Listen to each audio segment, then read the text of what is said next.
de hoy, miércoles 25 de enero. Vamos a dar inicio a esta sesión con deseándoles un feliz año nuevo, lleno de bien ser y de bienestar. En la agenda tenemos el taller, cuyo tema es el manual básico para prevenir la corrupción en la función pública. Por favor, las personas que tienen el micrófono abierto, que lo mantengan cerrado.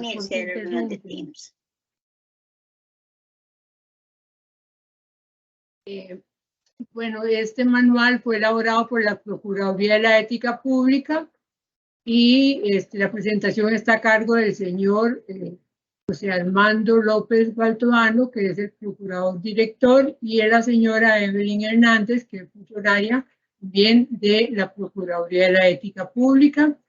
Tenemos después las preguntas de los participantes del sistema y las respuestas de las personas expositoras.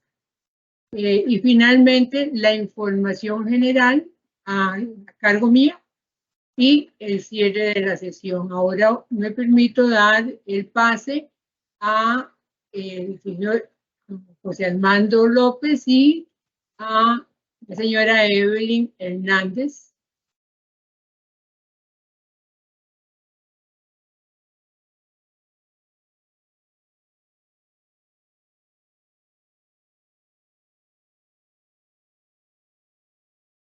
Doña Vera.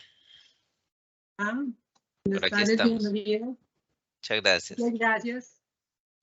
No, gracias a ustedes por el espacio y bueno, como siempre, ¿verdad? Nos la oportunidad de colaborar, tanto, bueno, de manera recíproca, ¿verdad? Porque estos son temas que de algún modo, además de que atañen a ambas organizaciones, nos permiten de alguna manera retroalimentarnos. Entonces, no sé si iniciamos, Evelyn, con la presentación.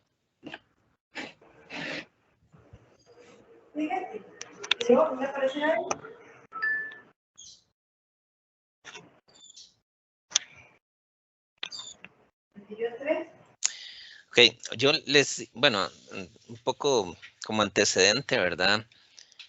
A la presentación que vamos a desarrollar ya con los contenidos específicos, les puedo decir que hemos venido haciendo un esfuerzo, de ahí la importancia de también sus observaciones. Armando, perdón que lo interrumpa. Es que no puedo compartir nuevamente. Me dice otra vez que ocupo el permiso. Ok. No sé, en ese caso. Voy de nuevo, voy.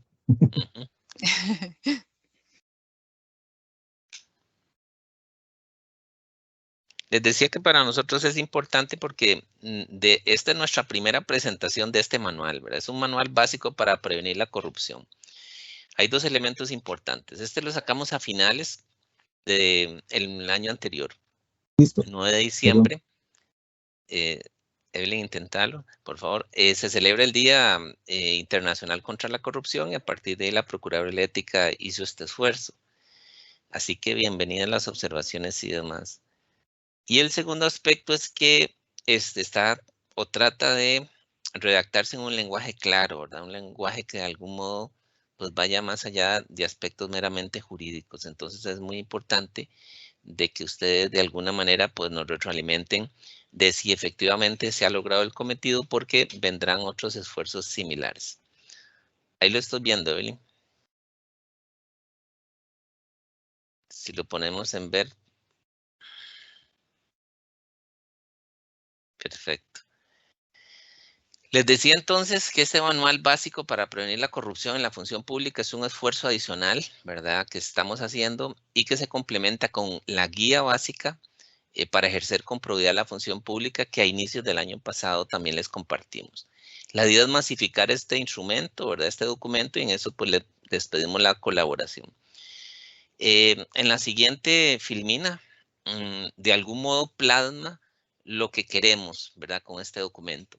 En la Procuraduría de la Ética señalamos, ¿verdad?, que para cumplir con el anhelo colectivo de vivir en un país desarrollado, próspero, solidario e íntegro, tenemos que combatir la corrupción. y para ello es fundamental reivindicar la naturaleza y el fin del servicio público.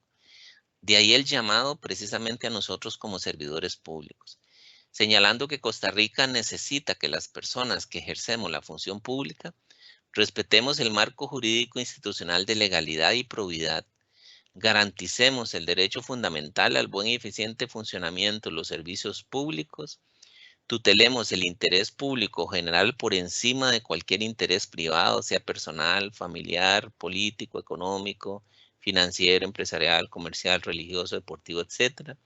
Y a su vez propiciemos una cultura organizacional en la que estén presentes valores como el patriotismo, la solidaridad, empatía, el compromiso, la honradez, la justicia, la responsabilidad, la excelencia y la rectitud al servicio del país. Este es como el anhelo que tenemos como Procuraduría de la Ética. Evelyn.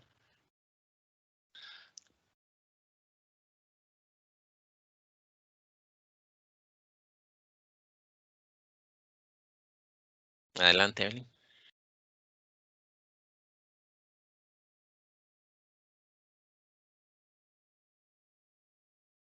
No sé si apagó el micrófono, Evelyn. Tiene no sé, Juan Carlos, si puedes habilitarle el micrófono.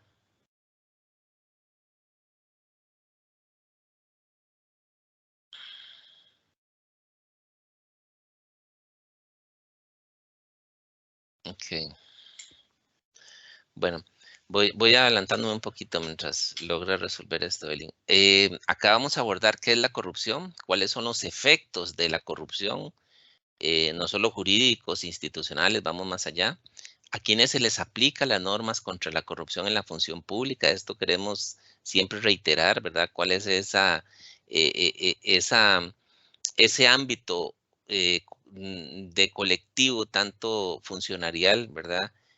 Como privado, al cual se le aplica las normas contra la corrupción?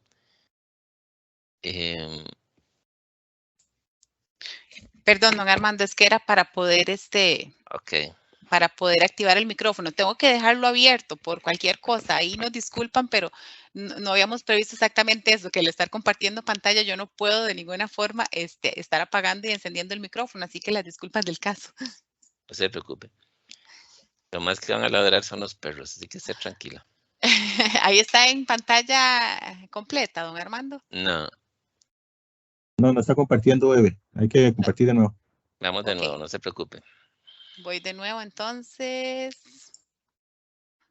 Hoy nos ha costado un poquito. Es pero nuestra primera charla, así que estamos aquí con ustedes, Es el principio estamos de año. experimentando. Esto va en vivo y a todo color en la confianza Esto que nos pasa tenemos. en la televisión en vivo, siempre decimos nosotros.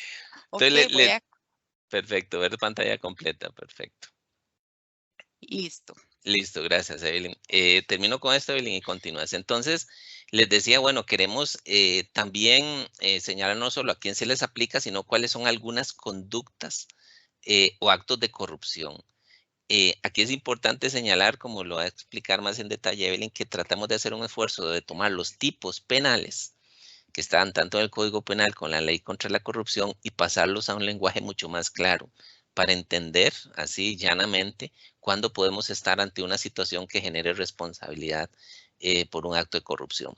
¿Qué tipo de responsabilidades se generan, verdad, por esos actos? ¿Cómo prevenimos, verdad, la corrupción? Algunas orientaciones sobre el particular. ¿Dónde podemos denunciar los actos de corrupción? Y por último, algunos documentos o referencias de interés. Así que adelante, Evelyn. Sí, muchísimas gracias, don Armando. Antes de iniciar, bueno, me uno a las palabras de doña Vera, deseándoles lo mejor para este año y de nuevo, pues un agradecimiento de parte de la Procuraduría de la Ética Pública por permitirnos venir a compartir con ustedes estos temas que para nosotros son tan importantes. Como bien lo decía don Armando anteriormente, bueno, pues esta guía es la segunda que elaboramos dentro de la Procuraduría de la Ética Pública, ¿verdad? Siempre, pues desde luego, dentro de nuestras competencias. Y efectivamente, pues esta también se trató hasta donde se pudo de llevar todo este concepto de corrupción de una forma, con un lenguaje muy llano, muy sencillo, pues exactamente para que fuera, para que toda persona pudiera comprender exactamente a qué nos referimos cuando hablamos del tema de corrupción. Al igual que la guía anterior, viene con una serie de abreviaturas, ¿verdad? Para que nos podamos ubicar bien en cuáles son las normas a las que nos estamos refiriendo y no tener que plasmarlas una por una, ¿verdad? A lo largo de toda la presentación. Entonces, aquí está cada una de las abreviaturas que nosotros utilizamos durante el desarrollo de la guía. Y vamos a iniciar. Tal vez indicarles que lo que vamos a hacer es un pequeño recorrido, ¿verdad? Por la guía. En realidad sería muy difícil para nosotros detenernos, ¿verdad? En prácticamente todo el contenido de esta porque es muy amplia. Sin embargo, como se los indiqué anteriormente, pues en ella se trató de plasmar los temas más importantes, pero sí efectivamente en una hora no nos da tiempo de desarrollarla, así que nos vamos a enfocar, como siempre, en lo más importante. Vamos a iniciar con la definición de lo que es corrupción, ¿verdad? Porque muchas veces se confunde exactamente qué es lo que configura un acto de corrupción, ¿verdad? Con otras conductas que en realidad no lo son. Entonces, tenemos que empezar por decir, y tal y como se está plasmado aquí en la guía, que nuestro ordenamiento jurídico contiene una definición de lo que es corrupción. Esta definición la vamos a encontrar en el reglamento de la ley contra la corrupción, específicamente en el artículo número 1. Y lo que nos dice es que corrupción, hablar de corrupción es hablar de un uso indebido del poder, pero también de un uso indebido de los recursos públicos, ya sea para el beneficio personal, para el beneficio político, particular o el de terceros, ¿verdad? Eso es exactamente lo que significa corrupción, es ese uso indebido del poder, es ese uso indebido de los recursos públicos, como nosotros lo hemos visto a través de las exposiciones, charlas que hemos tenido o que hemos venido compartiendo con ustedes, pues nosotros como funcionarios públicos estamos obligados a servir a la comunidad en general, por así decirlo, ¿verdad? A ese interés público, dejando de lado todo aquel interés privado que nosotros podamos tener. Entonces, tenemos la definición de nuestro ordenamiento jurídico, ¿verdad? En cuanto al tema de corrupción. Además de eso, también quisimos traer a colación una serie de definiciones que también han dado otros organismos o otros entes, entre ellos el de Transparencia Internacional, el del Banco Mundial y el del Fondo Monetario Internacional. Sin embargo, pues podemos ver que efectivamente tienen una relación muy estrecha con la definición que nosotros tenemos en nuestro ordenamiento, ¿verdad? Siempre hablamos exactamente de ese mal uso que nosotros le damos a ese cargo que tenemos dentro de la función pública. Entonces, si lo podemos ver, pues nosotros estamos bien alineados exactamente con todas las corrientes internacionales y lo que han referido los diferentes entes y organizaciones con respecto al tema de la corrupción. Además de la definición anterior, también el reglamento de la ley contiene una serie de términos, por así decirlo, o acciones que se pueden ver o que se ven como actos de corrupción o corruptelas. Y esto también nosotros lo hemos visto mucho cuando hablamos del tema de las dádivas. Y entonces nos dice que exactamente se entiende por actos de corrupción el enriquecimiento, la aceptación, ya sea por una persona funcionaria pública o una persona que ejerza funciones públicas de cualquier objeto de valor pecuniario. Es decir, cualquier dádiva que nosotros recibamos es un acto de corrupción. Pero también, ¿verdad? Y nos vamos a la otra esfera, el ofrecimiento o el otorgamiento, igualmente sea de forma directa o indirecta, a una persona funcionaria pública. Aquello que igualmente hemos venido viendo que es tan corrupto el que recibe como el que ofrece también, ¿verdad? Entonces, en ese sentido, nuestro ordenamiento jurídico también lo contempla como un acto de corrupción o un acto de corruptela, como se llama ahí específicamente. Las otras conductas que están tipificadas como actos de corrupción, bueno, muy rápidamente, la realización por parte de una persona funcionaria pública que ejerza funciones públicas de cualquier acto o omisión. Recordemos que los actos es cuando yo hago, omisión es cuando yo no hago algo que yo debería de realizar según mis funciones. También tenemos el aprovechamiento doloso o la ocultación de bienes provenientes de cualquiera de los anteriores actos, es decir, ¿verdad? Todo, si se recibió una dádiva, si se solicitó, etcétera, todo esto está configurado aquí también. Y pues lógicamente también lo que tiene que ver si esa persona funcionaria pública participa como autor, coautor, instigador o cualquiera de las conductas que están aquí en la comisión, tentativa de comisión, asociación o confabulación, perdón, para la comisión de cualquiera de los actos anteriormente descritos, ¿verdad? Es decir, que si yo participo con una tercera persona para realizar alguna de las conductas señaladas anteriormente. Ahora bien, teniendo más o menos claro que la corrupción es eso, el abuso de ese poder, el abuso o el mal uso que yo le dé a los fondos públicos, vamos a tener que si efectivamente yo de alguna forma incurro en un acto de corrupción, pues tengo que tener conciencia, tengo que saber, tengo que interiorizar que efectivamente esos actos de corrupción van a generar una serie de efectos. Y dentro de los más importantes encontramos los que nosotros tenemos aquí dentro de esta guía y yo creo que en esto no tenemos ninguna duda que la corrupción, uno de los primeros efectos que genera, uno de los más importantes y es por los que más se lucha, es esa pérdida de desconfianza de la ciudadanía en general en nuestro sistema democrático, ¿verdad? La confianza en las instituciones públicas y sobre todo en nosotros como servidores públicos. Yo creo que sin lugar a duda, pues esta es una de las principales efectos negativos, ¿verdad? Bueno, hice una redundancia porque en realidad la corrupción no va a traer efectos positivos nunca, ¿verdad? Pero sí, efectivamente, este es uno de los más importantes, esa desconfianza que se genera en la ciudadanía cuando ocurren todas estas acciones corruptas. Igualmente, pues esto viene a desmotivar también la participación ciudadana en los procesos electorales y democráticos y nosotros pues simple y sencillamente lo podemos ver en nuestro país igualmente, ¿verdad? Cómo ha caído el hecho de que la gente vaya a las urnas a emitir su voto, sea para elegir presidente o sea para elegir alcaldes. ¿Por qué? Porque exactamente consecuencia de esta primera acción, de esa desconfianza, pues exactamente eso hace que las personas no quieran ejercer ese derecho o no crean necesario ejercer ese derecho porque se piensa que de alguna forma pues la corrupción no va a acabar nunca o que la corrupción y que la corrupción por consecuencia más bien va a ir en aumento o aumentando. También viene a legitimar la acción de las autoridades políticas, judiciales, electorales y administrativas, ¿verdad? Parte igual de la acción primera, esa misma desconfianza que se va generando, distorsiona los fines de una administración pública que debe orientar su gestión a satisfacer el interés público o el general. ¿Y esto por qué? Pues porque efectivamente, como lo hemos conversado, nosotros como funcionarios públicos estamos llamados a satisfacer ese interés público o ese interés general antes que el particular, antes que el familiar, antes que el del amigo. Y cuando nos enteramos o cuando tenemos conocimiento de un acto de corrupción, pues normalmente es porque desgraciadamente se ha favorecido a un familiar, se ha favorecido a un amigo, etcétera, etcétera. Y pues esto definitivamente viene a distorsionar el trabajo o el deber que nosotros tenemos como funcionarios públicos de buscar satisfacer ese interés público siempre.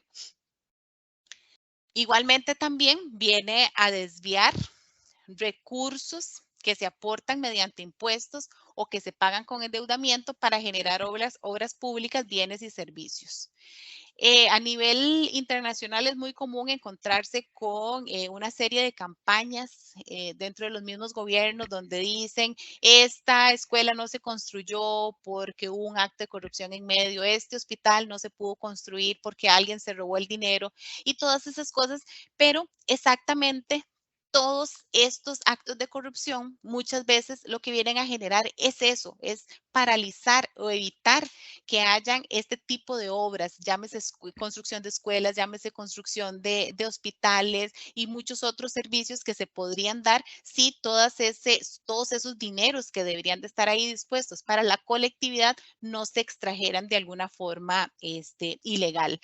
También viene a generar ineficiencia y encarecimiento en la prestación de los servicios y en el uso de los recursos públicos, vulnera el ejercicio y disfrute de los derechos humanos y exactamente por lo que conversamos anteriormente o lo que yo indicaba anteriormente, porque viene a limitar esos recursos que exactamente se van a destinar para luchar contra el flagelo de la pobreza y lógicamente pues esto lo que viene es aumentar esa desigualdad económica y social en nuestra población o en las poblaciones en general. Entonces, vean qué importante como a veces nosotros no analizamos exactamente todas estas consecuencias, ¿verdad? Que trae los actos de corrupción que se producen en la administración pública. ¿Por qué? Porque no nos ponemos a pensar que efectivamente muchos de esos dineros se podrían estar utilizando en o que se podrían destinar exactamente para luchar, por ejemplo, como lo dice aquí en la última parte, contra la pobreza y que lógicamente pues viene a aumentar esa desigualdad que tristemente pues se está dando en la mayoría de los países donde los actos de corrupción van en aumento. También desestimula el pago de impuestos y otras obligaciones, así como de las cargas sociales solidarias. Y volvemos a lo mismo, ¿verdad? ¿Por qué? Porque a veces yo pienso para ir a pagar un impuesto, pues exactamente, porque lo que yo digo, bueno, el impuesto que yo pago, ¿en qué se utiliza? Si, por ejemplo, se tiene que utilizar en la calle, lo primero que yo pienso es, bueno, pues si las calles están llenas de huecos, entonces, ¿para qué pagarlo, verdad? Entonces, por ahí más o menos es por donde andan todos estos efectos. Así igualmente aumenta acciones arbitrarias contrarias al principio de legalidad en el Estado de Derecho. Recordemos que el principio de legalidad nos obliga a nosotros como funcionarios públicos a actuar siempre acorde a lo que nos dice la normativa.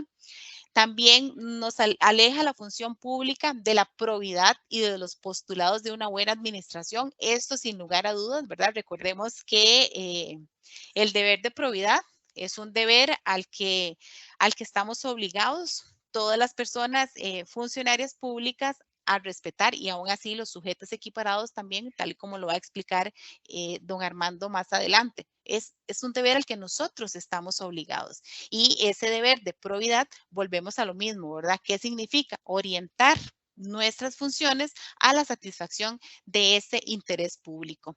Igualmente, también los actos de corrupción vienen a distorsionar la competencia en los mercados creando ventajas indebidas y lógicamente pues afecta el clima de negocios e inversiones internas y externas en el país, ¿verdad? No es lo mismo venir a invertir en un país donde los actos de corrupción son el día a día que venir a invertir en un país donde los estándares pues todavía se mantienen ahí bajos, ¿verdad? Entonces, lógicamente pues que todo esto viene a afectar esas inversiones, sobre todo externas, que se puedan venir a dar.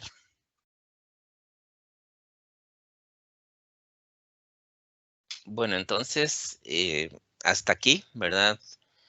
Hemos desarrollado el tema 1 y 2. Haciendo un recuento, lo que pretendíamos en el tema 1 es dejar en claro de que el tema de la corrupción, como hoy se aborda a nivel internacional, va más allá de pensar de que la corrupción es simplemente un tome y deme, ¿verdad? De lo que son favores, sobre todo pecuniarios, ¿verdad? Entonces, muchas veces asociamos la corrupción con un acto mediante el cual yo recibo una dádiva, recibo un obsequio, recibo una gratificación por hacer o no hacer algo. Hoy por hoy la corrupción en el tema 1, ¿verdad? Se identifica también como aquel favorecimiento de intereses, o sea, como yo en el ejercicio de mi función distorsiono el interés público, el interés general, la misión de la institución y lo que hago es favorecer o privilegiar intereses, por ejemplo, familiares, particulares y demás. Entonces, eso es lo que aborda el tema 1.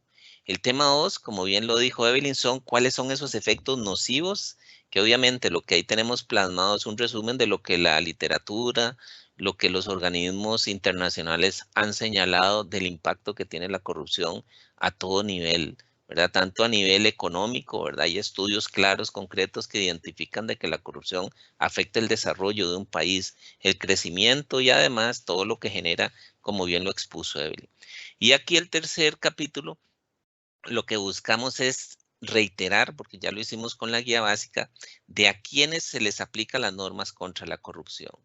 Y en esto tratamos de hacer una descripción para identificar de que en este país se nos aplica a absolutamente todas las personas que realizamos de una u otra manera alguna actividad pública o que tenemos a disposición fondos públicos. Y como ya lo veremos, no solo va a cobijar, ¿verdad? En primer lugar, como nos contiene esta filmina, aquellas personas que por su naturaleza realizamos funciones públicas, son personas que son electas, son personas designadas de manera permanente o temporal, remuneradas o no remuneradas, sea el cual sea la antigüedad.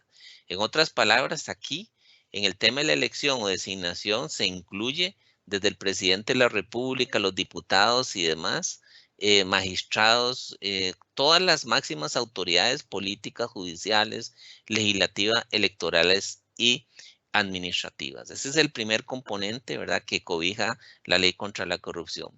De igual manera también cobija aquellas personas que somos nombradas mediante estatutos.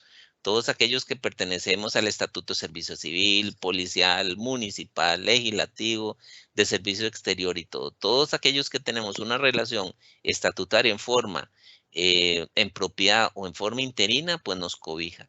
Y también a las personas que prestan servicio en la administración central. O sea, si de algún modo no están cobijados bajo un estatuto, pero prestan servicios en la administración central, ministerios, asamblea y demás, mediante cualquier otro tipo de nombramiento, también lo cobija la ley contra la corrupción. En la siguiente filmina, ¿verdad? Se establece también de que la ley contra la corrupción se le aplica a las personas que ejercen funciones públicas en los entes públicos descentralizados. Bien sabemos, ¿verdad?, que las instituciones autónomas, entes públicos no estatales, pues muchas veces se pretenden salir o cobijar de lo que es la administración central, independientemente de si son instituciones, en este caso entes descentralizados, también se les aplica tanto una descentralización a nivel institucional, con la enumeración que señalé ahí, como a nivel territorial, que son las municipalidades. El otro componente es de las personas que aún, ¿verdad?, estando entre empresas públicas y aquellas instituciones, o organizaciones que prestan servicios económicos del Estado, porque su naturaleza es mercantil o laboral, tienen puestos de alto nivel a nivel de dirección, inspección, fiscalización. O sea, las juntas directivas, órganos colegiados, gerencias, sugerencias y demás. En este caso, por ejemplo, Recope, los bancos y demás, donde sabemos que de alguna manera se rige la relación, ¿verdad?, por el derecho privado, pero esos puestos que se refieren a que realizan gestión pública, como ha denominado la jurisprudencia y los dictámenes de la Procuraduría, pues también están cobijados. Además, los funcionarios, de hecho, todas aquellas personas que hacen lo mismo que un servidor público regular, pero sin una investidura o con una investidura inválida. Por ejemplo, alguien que tiene un nombramiento vencido, alguien que en principio de buena fe está realizando funciones creyendo que está nombrado, pero en realidad no tiene un nombramiento. Alguien que está realizando funciones sin, por ejemplo, la juramentación, ¿verdad? Este tipo de cosas la persona de buena fe realiza una actividad pública y de alguna manera también puede verse envuelto en una situación de aplicación de la ley contra la corrupción. En la otra filmina logramos identificar también a las personas que elaboran en aquellas empresas públicas o servicios económicos del Estado que les señalé, cuando son los puestos de alta dirección o de supervisión, les dije que obviamente son personas que realizan gestión pública. Per se les aplica la ley contra la corrupción, pero la norma va más allá y aquellas personas que tienen un vínculo laboral como empleados, obreros, trabajadores, a esto también se les aplica esta ley. Porque no solo el artículo 111, 112, la Ley General de la Administración Pública establece esta vinculación, sino que también lo hace el propio artículo 2 de la Ley contra la Corrupción. Y la Sala Constitucional ha reconocido de que a ese colectivo se les aplican las normas de legalidad y moralidad administrativa que se establecen en el ordenamiento jurídico. Y por último, se les aplica a las personas físicas que custodian, administran o explotan bienes, servicios o fondos públicos. A estas personas, para efecto de la responsabilidad penal, se les considera sujetos equiparados a servidores públicos, ¿verdad? Y tienen, como les dije, responsabilidad penal y civil. ¿Quiénes son estas personas? Bueno, hay tal vez gente que está pensionada ahora, gente que aún no pensionada, ¿verdad? Es un funcionario público y está en una asociación de desarrollo, pero resulta que esa asociación de desarrollo recibe fondos públicos.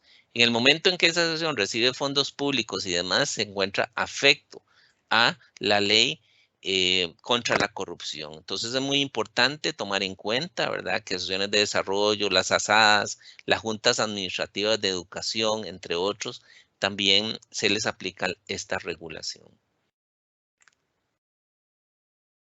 En el cuarto eje, el cuarto temita que queremos abordar, ¿verdad?, ya un poco adentrándonos a las conductas y cómo tratamos nosotros de sistematizarla, me voy a permitir como enumerar 4 aspectos importantes de abordaje de la Procuraduría de la Ética.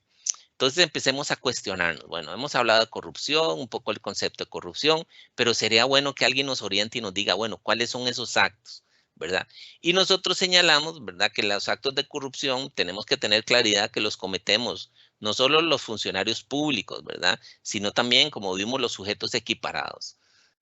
Pero además, en nuestro país, tanto las personas físicas o jurídicas también cometen actos de corrupción. O sea, los que están también del otro lado de la acera, por decirlo así. Y eso es muy importante tomarlo en cuenta. Nosotros en la Procuraduría de la Ética, 4 aspectos generales que abordamos es que, bueno, le decimos al servidor público que comete un acto de corrupción, la persona funcionaria pública, ¿verdad?, cuando aprovecha en forma indebida el cargo público para un beneficio personal o el beneficio de un tercero. O sea, que utiliza las funciones propias del cargo, el poder, la investidura o la influencia que surge de él, ¿verdad?, y así como los recursos también, para satisfacer intereses particulares. Además, decimos que se comete un acto de corrupción cuando se incumplen las obligaciones asociadas a la prevención y el manejo adecuado de los conflictos de intereses. Hemos insistido, reiterado, y si no es un tema que le recomiendo que consulte la guía básica para ejercer con probidad, que ante una situación en donde está el interés público, ¿verdad?, con una ponderación o valoración del interés privado que tengamos, siempre debe prevalecer el interés público. De ahí también que es muy importante tomar en cuenta la regulación de los conflictos de intereses. En la otra filmina nos señalan los otros 2 aspectos que en la Procuraduría de Ética señalamos que hay que tener mucho cuidado cuando refieren a actos de corrupción. Y es cuando tiene relación precisamente con los conflictos de intereses, cuando desatendemos el deber de abstención.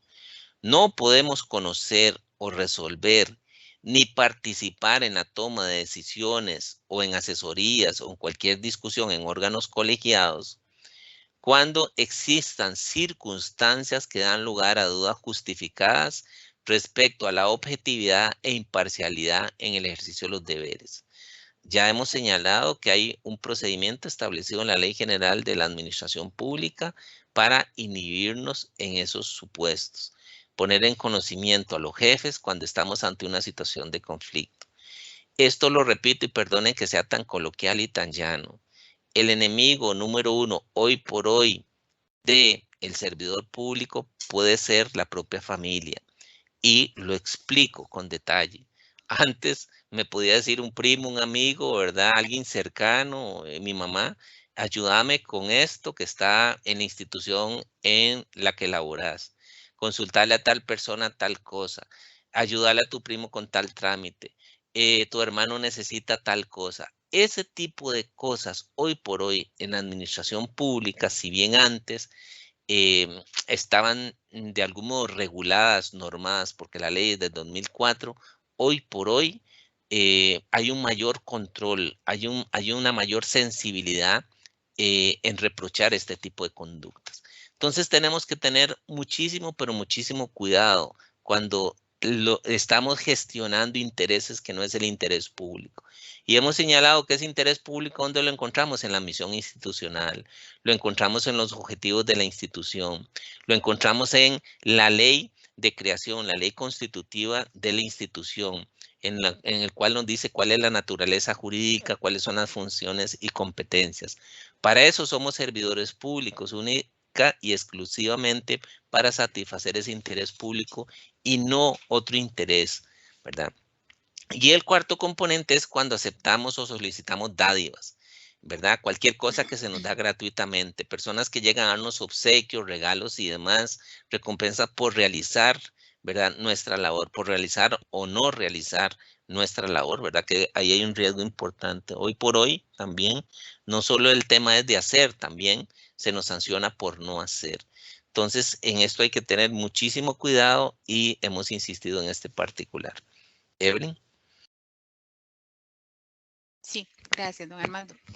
Bueno, a partir de esta Filmina 16, exactamente vamos a continuar viendo algunos actos de corrupción. Sin embargo, todas estas acciones que están de la Filmina 16 a la 23, exactamente, refieren a conductas que están tipificadas como delitos. En realidad escogimos los delitos más recurrentes de los que se atienden o de los que tiene la representación estatal, la Procuraduría de la Ética Pública. Nosotros, nada más para conocimiento general, la Procuraduría de la Ética Pública se apersona en aquellos procesos en los que están involucrados o en el que están involucrados delitos funcionales, es decir, aquellos delitos que son cometidos por funcionarios públicos en el ejercicio de su función pública. Y entonces, lo que quisimos fue traernos hacia la guía, pues exactamente todas aquellas conductas o acciones que son normalmente las más recurrentes dentro de la administración pública. Hay una particularidad, en realidad en la guía no los quisimos plasmar exactamente como delitos, sino que los quisimos traer como acciones. ¿Y esto por qué? Porque más adelante don Armando nos va a explicar exactamente que con una acción, una persona funcionaria pública o sujeto equiparado, si hablamos ya en el ámbito propiamente penal, podría infringir o podría caer en diferentes tipos de responsabilidades. Tenemos la responsabilidad administrativa, la responsabilidad penal, la responsabilidad civil e inclusive la responsabilidad de tipo deontológico. Eso nos lo va a explicar más adelante don Armando, pero para resumir de una muy buena forma exactamente qué fue lo que quisimos hacer aquí, fue exactamente eso, ver todos estos delitos no como delitos en sí. ¿Y esto por qué? Porque tenemos la particularidad de que el delito penal pues es una rama o es una materia súper especial, ¿verdad? Que por cualquier mínima, para decirlo de forma coloquial, por cualquier cosita, pues la persona puede evadir de alguna forma esa responsabilidad penal, ¿verdad? A veces es más difícil probar un delito que probar una conducta en sede administrativa que esté relacionada con un acto de corrupción. Entonces, lo que les recalco, lo que hicimos fue traer conductas, no propiamente los delitos, aunque exactamente pues estas conductas, como se los dije al principio, refieren a delitos que están estipulados tanto en la ley contra la corrupción y el enriquecimiento ilícito como en el Código Penal. Y entonces, igualmente, pues no nos vamos a detener, ¿verdad? A explicar cada uno de los delitos y todo lo demás, pues porque probablemente por cada delito se nos pueden ir 20 minutos, media hora, ¿verdad? Lo vamos a ver por acciones y lo que vamos a hacer es que le vamos a poner a algunos de ellos, los más importantes, pues algunos ejemplos para que veamos pues de qué forma se podría estar configurando o se estarían plasmando estas acciones que están aquí. Entonces, por ejemplo, si nos vamos a la acción número 1, dice que los comete la persona funcionaria pública que sustrae o distrae, es decir, que se apropia o que se deja para sí dineros de bienes que administra que percibe o que custodia que le hayan sido confiados en razón de su cargo. Esta persona comete un acto de corrupción si efectivamente sustrae o distrae estos dineros. Entonces, para verlo con un ejemplo, y aquí tal vez hago la salvedad también de que pues con los ejemplos no se trata de perjudicar exactamente a ninguno de las personas que tenemos en la función pública, simple y sencillamente pues son ejemplos que se han dado dentro de la Procuraduría de la Ética Pública y que nos parece pues que de alguna forma viene a reflejar o explicar muy bien esa conducta, ¿verdad? Pero como les digo, independientemente de que se hable de inspector de tránsito o de policía del OIJ, o etcétera, etcétera, es porque en realidad nos sirve como ejemplo para que se entienda exactamente cuáles son esas conductas. Entonces, si nosotros hablamos de sustraer o distraer dineros que nosotros tenemos bajo nuestra administración, bajo nuestra custodia, podríamos pensar entonces en, por ejemplo, un funcionario que cobra las entradas de un museo o del museo y que lógicamente pues tienen custodia exactamente esa plata o ese dinero, ¿verdad? Y esta persona lo que hacía era hacerse autopréstamos, que llamamos nosotros, ¿verdad? Agarrar 1,000 colones, 2,000 colones, 3,000 colones, 5,000, 6,000 colones por día y después, según esa persona, después la pagaba. Y pues exactamente, un día que se le hizo una auditoría, pues se logró comprobar que exactamente pues hacía falta el dinero y pues exactamente por esa distracción que hizo de ese dinero, pues se le abrió un proceso administrativo y lógicamente pues también un proceso penal, ¿verdad? Pero en realidad esa es la acción. Si yo tengo un dinero que no es mío, ¿verdad? Que es de la administración, yo no puedo disponer de él, para decirlo en palabras más llanas y ejemplificar mejor estas primeras acciones. La segunda y la tercera acción dice emplear en provecho propio o de otras personas trabajos o servicios pagados por la administración pública o bienes propiedad de esta. Y la otra, realizar un trámite, asunto o procedimiento a pesar de tener una causal de inhibición o excusa de la que la obliga a separarse del mismo. Cuando yo, vamos a ver, realizo un trámite, tal y como lo explicó ahora don Armando, ¿verdad? Todo lo que tiene que ver con el tema de los conflictos de intereses, exactamente si yo le doy trámite, por ejemplo, a una solicitud o una gestión que haya formulado, qué sé yo, mi hermano, mi mamá, mi mejor amigo o mi peor enemigo, exactamente yo estaría violentando el ordenamiento jurídico. Podría estar cayendo exactamente en una responsabilidad, ya sea administrativa o inclusive en una responsabilidad de tipo penal.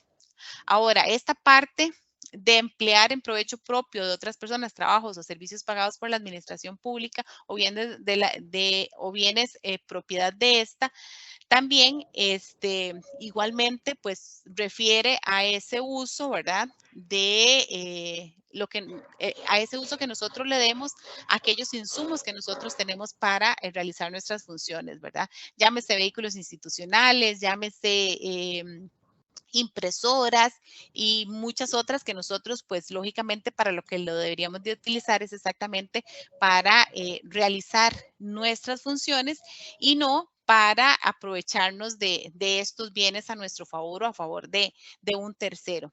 La cuarta acción que tenemos aquí, y esta sí tratamos de explicarle las cuatro porque sí, estas acciones sí son muy recurrentes. La cuarta dice abuso de su condición de funcionario público o de sus funciones para obligar o inducir, vea que dice o inducir, ¿verdad? A otra persona a dar o prometer para sí o para un tercero un bien o un beneficio patrimonial. Aquí estamos hablando de la persona funcionaria pública o sujeto equiparado, como lo queramos ver, aquel clásico que dice, si usted me ayuda, yo le ayudo, ¿verdad? Si usted me ayuda, yo le ayudo con su trámite. Si usted me ayuda, yo no hago tal cosa. Entonces, para que veamos que efectivamente, pues todas estas acciones configuran una violación a esa probidad, a ese deber de probidad al que nosotros estamos obligados. Para continuar, igualmente en la filmina 17 tenemos en primer lugar, bueno, que aquella persona funcionaria pública que ordene o cometa, abusando de su cargo, cualquier acto arbitrario en perjuicio de los derechos de otra persona. Entonces, por ejemplo, aquí ejemplos clásicos conocidos que han salido a la luz pública, por ejemplo, un oficial de la fuerza pública donde efectivamente pues hace un uso abusivo de su cargo, ¿verdad? Golpea a las personas sin que haya necesidad, un custodio del OIJ, por ejemplo, que golpee a un privado de libertad, que lo tienen por ahí detenido en las celdas. Todas estas acciones son las que se ven exactamente como un abuso de su autoridad, un abuso de su cargo. También tenemos en la tercera parte, dice, a la persona funcionaria pública que omita ilegalmente, no haga o retarde algún acto propio de su función. Aquí, por ejemplo, lo podríamos ver con un oficial de migración, que por ejemplo le corresponda verificar las salidas de las personas que son menores de edad. Y este funcionario o esta persona funcionaria pública deja que pase una niña con alguno de sus familiares y sin verificar exactamente los requisitos, ¿verdad? Sin verificar si esta persona menor de edad tenía algún impedimento de salida, si había algún trámite por ahí, ¿verdad? Y entonces esta persona la deja pasar y pues lógicamente la niña la sacan del país y no volvió entonces nunca más al país, ¿verdad?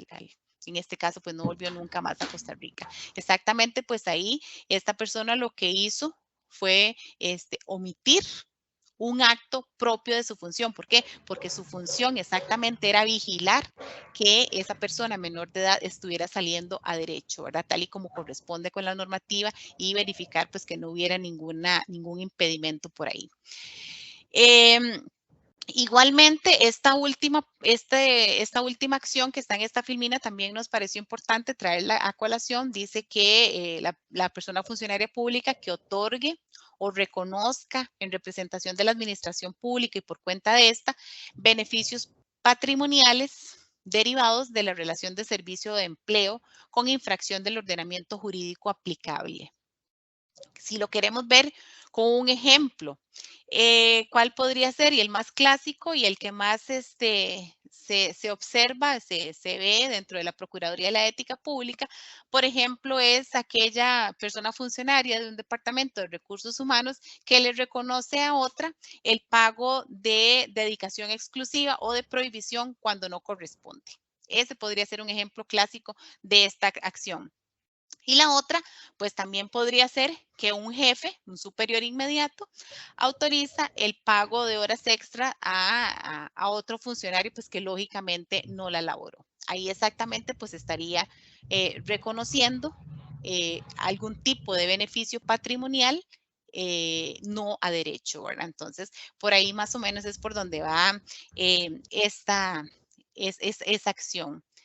Y aquí en la filmina número 18 vamos a explicar más o menos la parte número 1 que dice que los actos de corrupción los comete la persona funcionaria pública que sanciona, promulga, autorice, suscriba o participe con su voto favorable en las leyes, decretos, acuerdos, actos y contratos administrativos que otorguen en forma directa beneficios para sí mismos o para terceros. Entonces, vea que son cualquier cantidad de verbos, ¿verdad? Los que tenemos aquí, sancionar, promulgar, autorizar, suscribir o participar. Entonces, en realidad son muchas las acciones que están aquí y para entender un poquitito mejor estas acciones podríamos pensar, por ejemplo, en un funcionario de una institución X que decide contratar o que contrata un catering, un servicio de comidas de un familiar de entre todos los que estaban ofertando curiosamente, ¿verdad?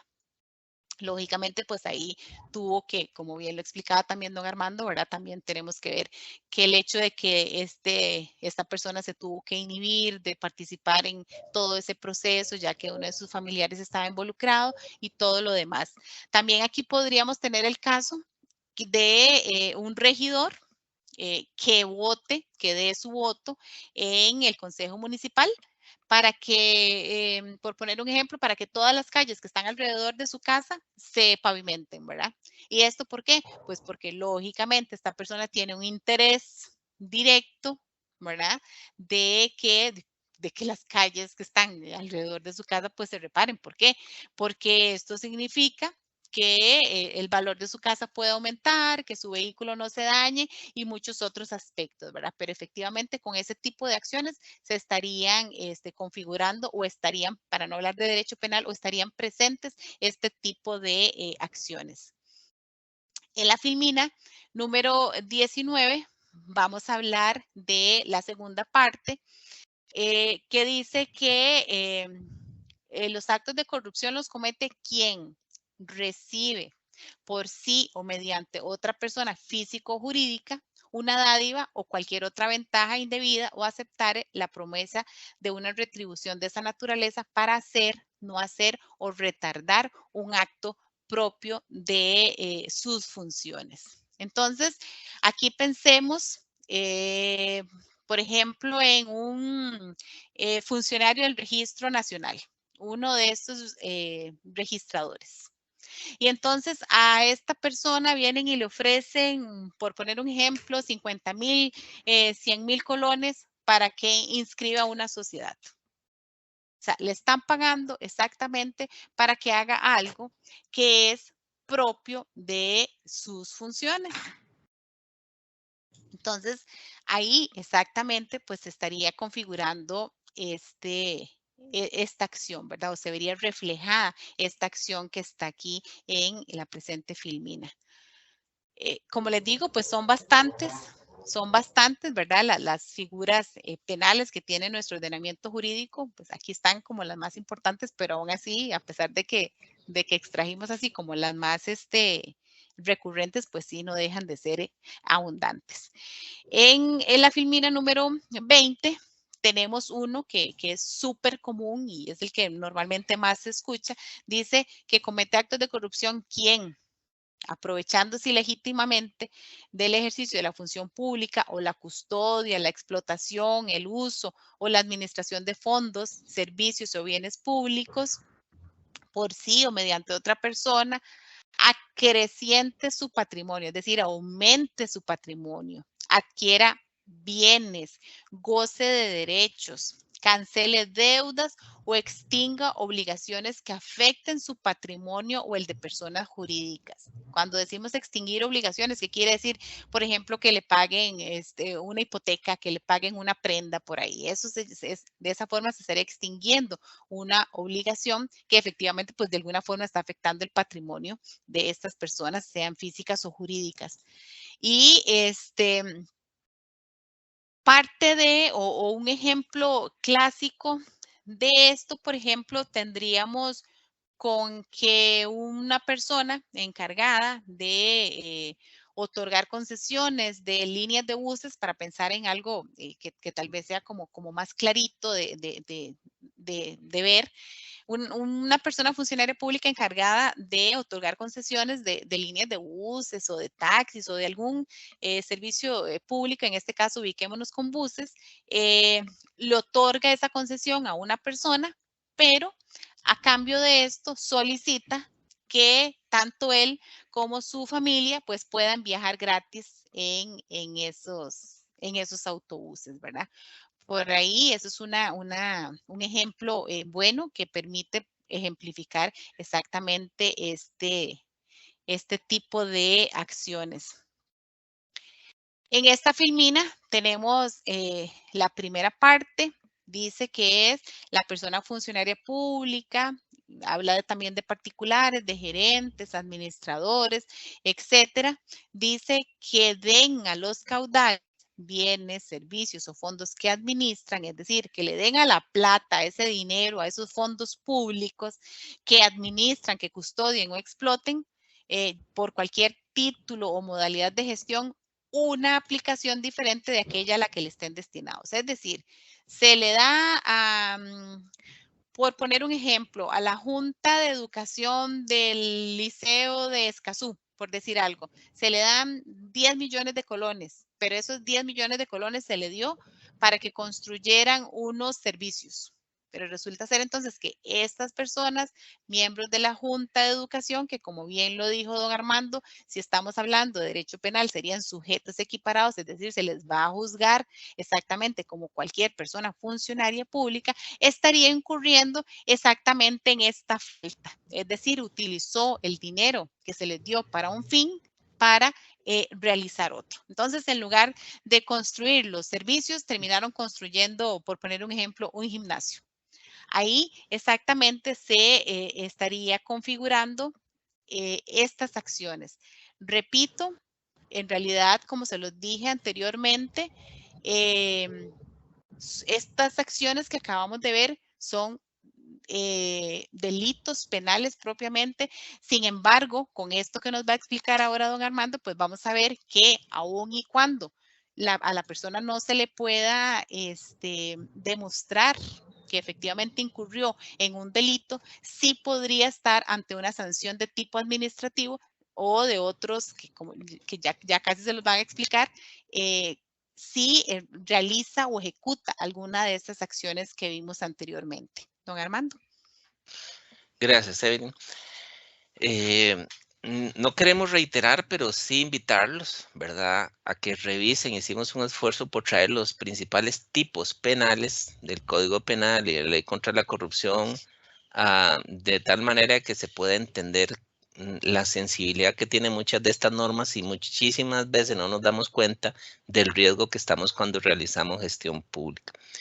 Evidentemente, cada una de esas conductas tiene un matiz distinto y aquí yo quisiera como detenerme, como tratar, ¿verdad? Así en la misma manera en que bajamos el lenguaje, yo quisiera darme a entender con claridad con ustedes. Vamos a ver.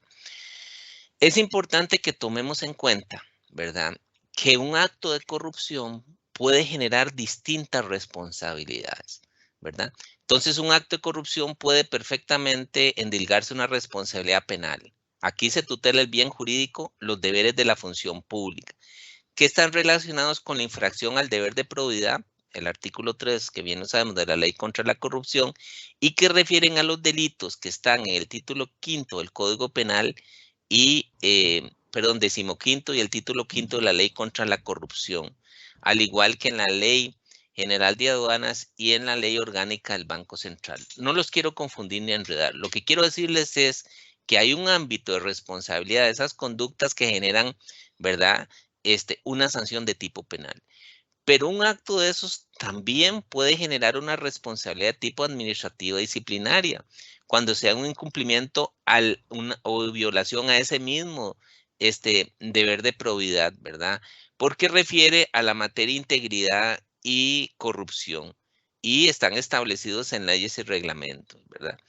Y por otro lado, esa misma conducta también puede generar una responsabilidad de tipo civil o patrimonial, ¿verdad?, mediante la cual por el daño causado se pide un resarcimiento. Entonces, muchas veces cuando hay delitos, se acciona para pedir la indemnización por el daño que se ha causado.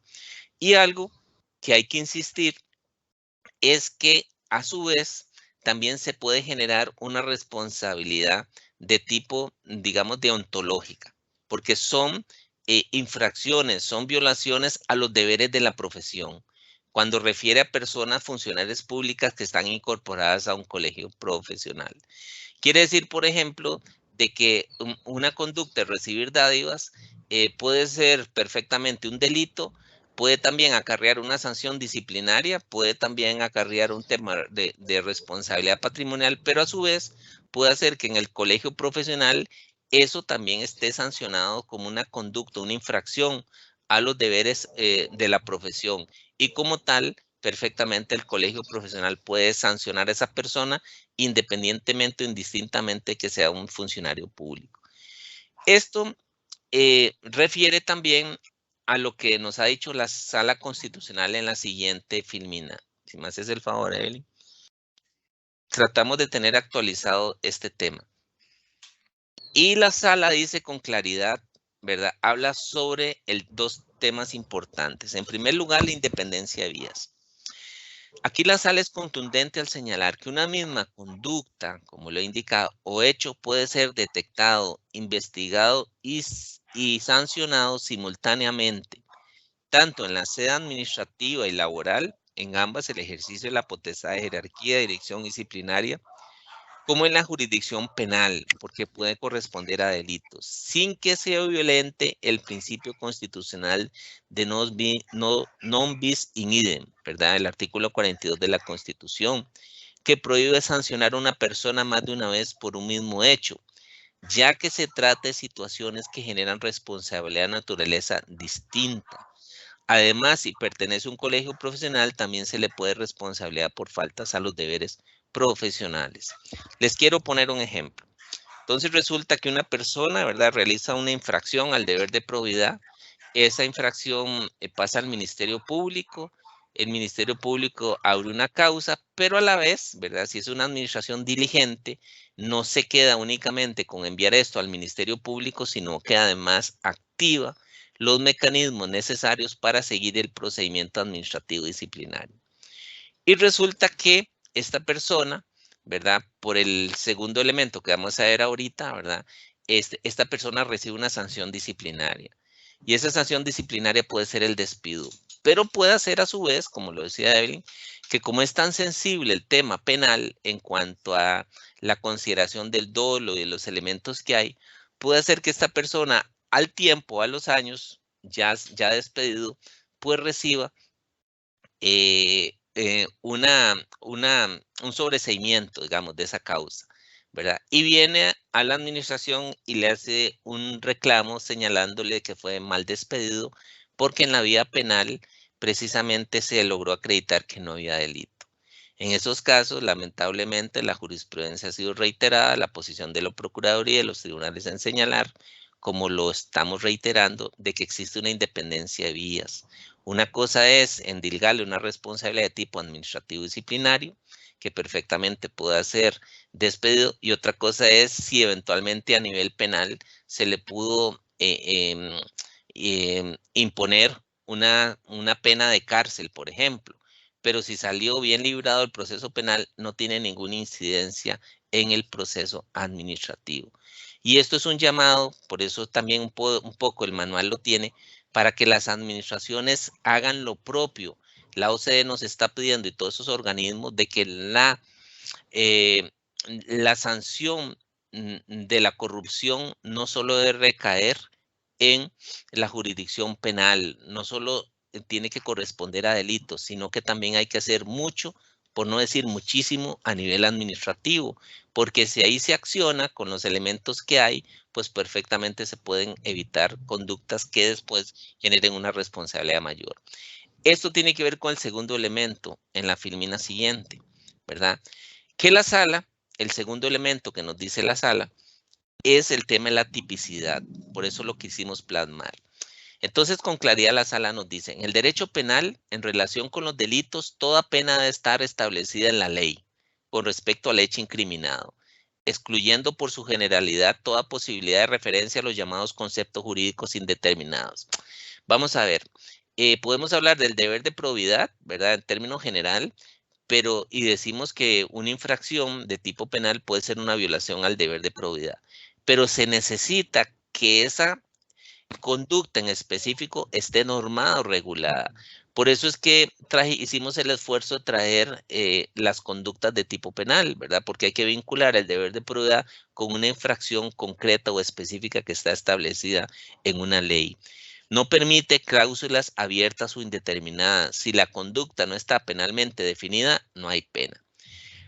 Diferente es el derecho disciplinario en razón del fin que persigue, cuál es la protección del orden social general y de la materia que regula la disciplina, Así, la determinación de la infracción disciplinaria es menos exigente que la sanción penal, ya que comprende hechos que pueden ser calificados como violación de los deberes del funcionamiento, que en algunas legislaciones no están especificados y en otras sí. De manera que el ejercicio de este poder es discrecional. De allí que proceda a aplicar sanciones por cualquier falta a los deberes funcionales, sin necesidad de que estén detallados concretamente como hecho sancionatorio, por lo cual la enumeración de los hechos punibles que se haga vía reglamentaria no tiene carácter limitativo. Entonces, en la vía administrativa y disciplinaria sí podemos decir violación al deber de probidad, pero establecer un parámetro de proporcionalidad y razonabilidad de la falta que le estamos achacando a esta persona. Y perfectamente se puede vincular no solo a nivel, por ejemplo, en las leyes orgánicas o en las leyes de constitución de las instituciones en las que están, sino también en los propios reglamentos. De ahí es tan importante tener una reglamentación adecuada que establezca, digamos, cuáles conductas pueden ser, ¿verdad?, generadoras de responsabilidad de tipo administrativo disciplinario. Por acá, Evelyn, empezamos con la siguiente, ¿verdad?, con el 6º punto para ir ya concluyendo. Correcto. Bueno, como bien lo hemos venido a lo largo de la charla, lo hemos venido viendo, empezamos hablando de lo que es corrupción, continuamos hablando de los efectos que tiene la corrupción, continuamos con aquellas acciones o actos que se configuran como presuntos actos de corrupción, vimos la responsabilidad. Y en estos momentos, una de las partes más importantes para la Procuraduría de la Ética Pública, pues es exactamente todo lo que tiene que ver con el tema de la prevención, ¿verdad? Porque lógicamente hablar del tema de corrupción, pues toda la parte preventiva reviste de gran importancia.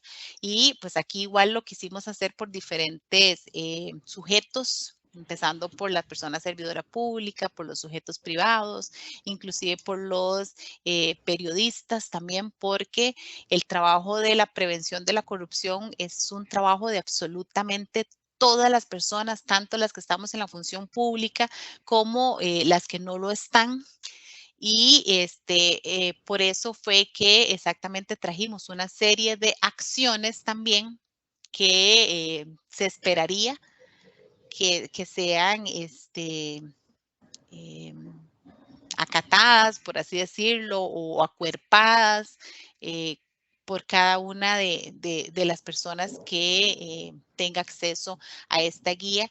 Pero lo más importante de todo es que queremos que reflexionemos exactamente en ese sentido, ¿verdad? De que la prevención de la corrupción es tarea de absolutamente todos, en este caso, pues todos los que estamos en este país, ¿verdad? Y que queremos que, pues, que siga funcionando como ha sido a lo largo de los años y seguirnos caracterizando por ser un país que ante los ojos del mundo, pues era un país con bajos, bajos estándares de corrupción y muchas cosas más por las que siempre nos hemos caracterizado. Pues bien, empezamos. Las personas servidoras públicas, bueno, ¿a qué estamos llamadas? ¿Qué deberíamos de hacer nosotros? ¿Con qué nos deberíamos de comprometer? Exactamente esa es la palabra. Tiene que haber un compromiso por parte de cada una de nosotras. Bueno, empezando y lógicamente pues teníamos que empezar por aquí, ¿verdad? Como la Procuraduría de la Ética. Como personas servidoras públicas estamos llamadas, pero más que llamadas, estamos obligados a cumplir o obligadas a cumplir ¿con qué? Con el famoso deber de probidad, que no es otra cosa más que orientar nuestra gestión a la satisfacción de ese interés público, ¿verdad? Vean que este interés público normalmente en las guías, en las charlas que nosotros damos, siempre está de primero, de segundo, de tercero y de último. Siempre nos va a acompañar ese interés público. Otra de las acciones es también garantizar el derecho fundamental de la ciudadanía al buen y eficiente funcionamiento de los servicios públicos. También estamos llamados a incorporar en la actividad administrativa un conocimiento básico del marco jurídico e institucional de legalidad, probidad y control. Todo esto tiene que ver con los temas de capacitación, ¿verdad? Es importante que las personas funcionarias públicas conozcamos exactamente todo ese marco jurídico que cobija la probidad, que cobija la ética. ¿Por qué? Porque además de que nosotros no podemos alegar desconocimiento, pero sí es muy importante conocer realmente, pues, sobre todo qué es ese deber de probidad, ¿verdad? ¿Qué es lo que podemos y qué es lo que no podemos hacer dentro de la función pública para no incurrir en estos actos de corrupción y no generar todas las consecuencias que vimos anteriormente? También se llama a la administración a que se incorpore en la actividad administrativa a rendir cuentas de su gestión en forma proactiva, completa, actualizada, sistémica y oportuna. Nosotros, como personas funcionarias públicas, estamos obligadas constitucionalmente a rendir cuentas exactamente de lo que estamos haciendo, de lo que no estamos haciendo también. Asimismo, también estamos llamados a ¿qué? A ser ejemplo. Hacer ejemplo con una cultura organizacional cimentada en qué, en principios y valores éticos en el ejercicio de la función pública. He aquí por qué para nosotros es tan importante trabajar con la comisión y todo el sistema. ¿Por qué? Porque para nosotros, todos ustedes, los que nos están acompañando, los que nos están haciendo vamos a ver, que nos están premiando hoy con su asistencia, con su participación, pues exactamente son esas semillitas o esos pajaritos más bien que van a llevar esas semillitas a cada una de las instituciones, ¿verdad? En realidad lo que se ocupa, y lo dije anteriormente, es compromiso. Necesitamos manos, necesitamos más voces de que lleven todo ese mensaje a la mayor cantidad de instituciones públicas a las que se pueda. Necesita también la persona servidora pública conocer, interiorizar y cumplir cuáles son esas obligaciones, cuáles son esos deberes, cuáles son las responsabilidades que nosotros tenemos, cuáles son nuestras funciones de ese cargo que nosotros cumplimos. Por eso es importante y nosotros siempre instamos a las administraciones a que cuando una persona ingresa a la función pública, exactamente se le explique todo lo relacionado a sus deberes, a sus responsabilidades. ¿Para qué? Para evitar que esa persona a futuro vaya a incurrir en alguna falta. Igualmente, también estamos llamados a ejercer nuestra función conforme a los deberes y responsabilidades oficiales. Y recalcamos, ¿de qué forma? Siempre buscando el interés público, es decir, actuando con objetividad, con imparcialidad, tal y como lo indicó don Armando también anteriormente, gestionando adecuadamente los conflictos de intereses. Miren, nosotros como funcionarios públicos, la primera obligación que tenemos en el tema de los conflictos de intereses es poner en conocimiento de nuestro superior inmediato exactamente cualquier situación que nosotros consideremos que nos podría estar colocando, en un conflicto de intereses. Independientemente si lo vemos pequeño, si lo vemos grande, si en el momento en que alguno o alguna de ustedes sienta, como decimos nosotros, ese gusanito que nos dice por ahí que podríamos estar incurriendo en un conflicto de intereses, activemos de una vez el procedimiento de abstención. Pongámoslo en conocimiento de nuestro superior inmediato para que sea la persona que defina si usted o ustedes o nosotros continuamos viendo la gestión o si efectivamente en aras de los principios de objetividad e imparcialidad debemos de separarnos de ella. Igualmente también rechazar. Tampoco tenemos que solicitar a ninguna persona física o jurídica ninguna dádiva. Recordemos que por realizar nuestras funciones nosotros tenemos un salario, pues con ese es con el que nos tenemos que conformar. Es importante, nosotros no podemos recibir ningún tipo de dádiva y lo hemos conversado también en anteriores ocasiones. ¿Qué es una dádiva? ¿Tiene un monto? No, no tiene un monto. Una dádiva, ¿qué es? Es cualquier cosa que nos quieran dar y ya lo hemos hablado, desde una bolsa de chayotes, desde una bolsa de naranjas, desde un viaje a España, desde una entrada a un partido, nosotros tenemos una prohibición absoluta, recordémoslo siempre, artículo 40 del reglamento de la ley contra la corrupción, es terminantemente prohibido recibir Siempre se los he dicho, norma contundente y enfática es esa que nosotros deberíamos de tener ahí en nuestras oficinas pegadita, donde la gente sepa que nosotros como funcionarios públicos no podemos recibir ningún tipo de dádiva y tampoco la podemos solicitar. Ahora, la otra parte muy importante también, administrar de forma adecuada los recursos públicos que nos confían para realizar nuestras gestiones. Recursos públicos, yo siempre les digo, no son nuestros recursos, ¿verdad? Son los recursos públicos, son los recursos de todos los costarricenses y por lo tanto tenemos una obligación de administrarlos de una forma adecuada. Otra parte importantísima, garantizar el acceso a la información pública. Miren, ese acceso, conocer realmente cuál es ese alcance de información pública, qué información puedo dar, cuál no la puedo dar, cuáles son las normas que cobijan para que yo no brinde una información que sea de índole pública.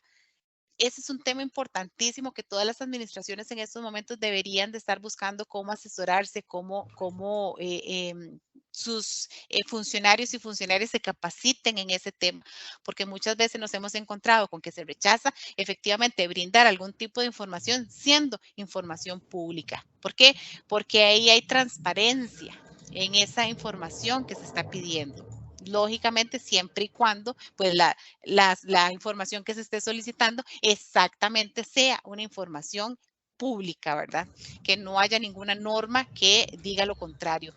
El otro tema muy importante, denunciar cualquier presunto acto de corrupción del que se tenga conocimiento en el ejercicio del cargo. Vean, esto lo vamos a encontrar en el reglamento de la ley contra la corrupción. Es que no es que si quiero o no quiero, no, es que es una obligación, es un deber que nosotros tenemos como personas servidoras públicas. Nosotros tenemos que denunciar si tenemos conocimiento de un presunto acto de corrupción. Lo vamos a encontrar, está normado en el Código Procesal Penal, en el artículo 281, y repito, en el artículo y en el reglamento de la ley contra la corrupción, por ahí del 9, más o menos por ahí. Entonces, no es una opción, es que si nosotros efectivamente tenemos conocimiento de algo, tenemos que denunciarlo, estamos en la obligación de denunciarlo. Don Armando. Sí, gracias. Bueno, para ir finalizando, como yo les indicaba, rápidamente les hacemos un recuento.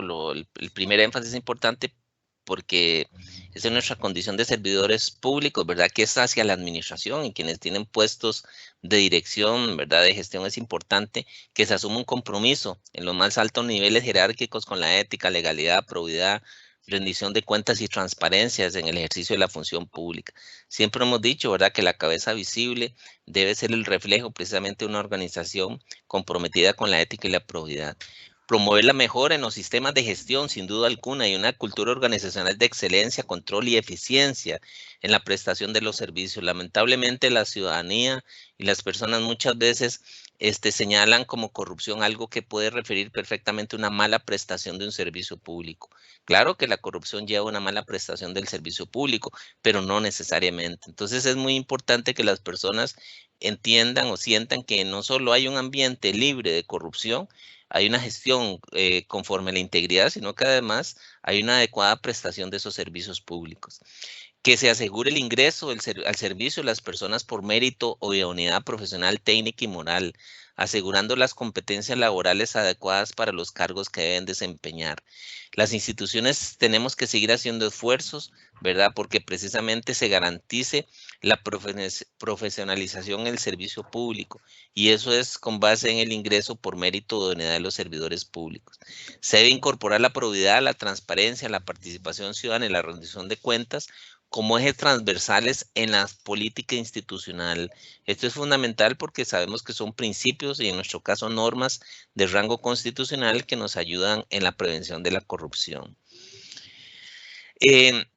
En el mismo sentido, debemos de proteger y promover la libertad de la ciudadanía y de los medios de comunicación para solicitar y publicar y difundir información relativa a presuntos casos de corrupción. Está muy vinculado también con lo que decía Evelyn, aunque en un sentido más general el acceso a la información de interés público. En este caso es sobre todo con casos de corrupción. Debemos de controlar que las decisiones o actos reglados o discrecionales, ¿verdad?, estén apegados a la legalidad, transparencia y rendición de cuentas.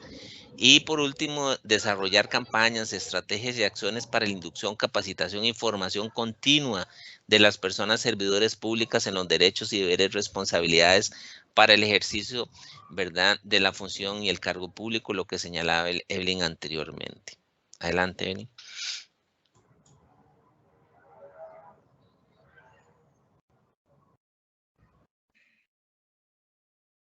Ok, termino entonces con la parte de las organizaciones del sector público, la administración propiamente. Dice que también se debe adoptar una cultura organizacional cimentada en la ética y la probidad para alcanzar altos estándares de integridad pública.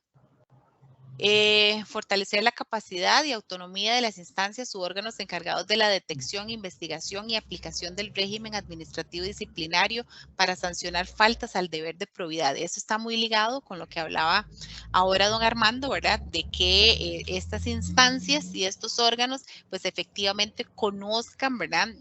Sobre todo hablando de los diferentes tipos de responsabilidad, ¿verdad? Y que se conozca que efectivamente se puedan abrir investigaciones administrativas, sede administrativa, a pesar de que el asunto ya esté en instancia judicial, ¿verdad?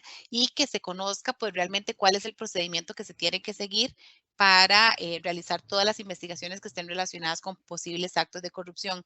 Y por último, también se tiene que promover la participación de la sociedad civil y de las organizaciones no gubernamentales en los esfuerzos destinados a evitar la corrupción en la función pública. Y eso es muy importante, ¿verdad? Y lo hablaba anteriormente, pues exactamente que para luchar contra la corrupción se requiere del apoyo de absolutamente todas las personas, ¿verdad? La sociedad civil para nosotros es importantísimo que efectivamente venga y se comprometa a luchar contra este flagelo.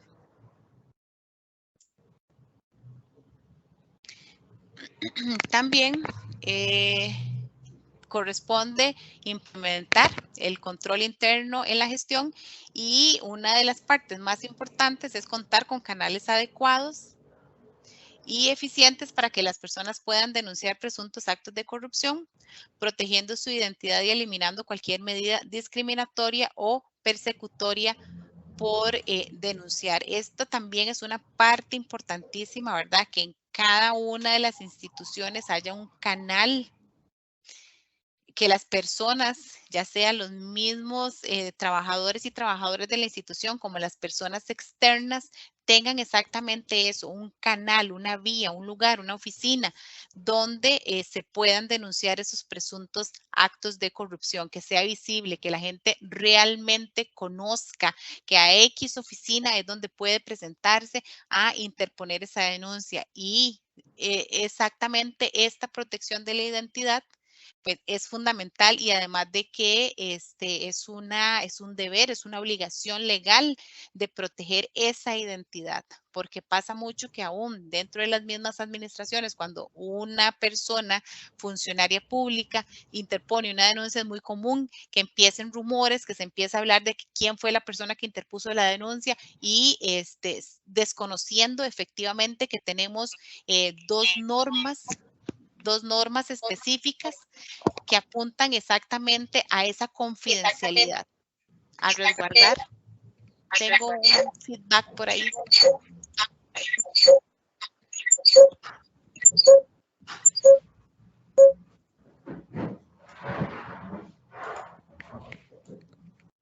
Ok, que recalco, repito, es importante que las administraciones, que las auditorías internas también, que todos los órganos que tramitamos denuncias administrativas por presuntos actos de corrupción, pues tengamos presente exactamente eso, ¿verdad? Que tenemos dos normas de rango legal que nos obligan a resguardar la identidad de esa persona, de la persona que va y denuncia un presunto acto de corrupción.